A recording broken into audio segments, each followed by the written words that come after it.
સુરત તાપી નદીમાં પાણી સપાટી વધતા વિયરક્રમ કોઝવે બંધ કરાયો।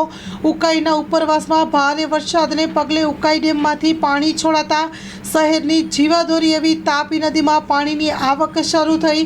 શહેરની જીવાદોરી એવી તાપી નદીમાં પાણીની આવક વધતા વિયરક્રમ કોઝવેને વાહન વ્યવહાર માટે બંધ કરવામાં આવ્યો છે। ગઈકાલે રાત્રેથી બંને તરફના ગેટને બંધ કરવામાં આવ્યો હતો।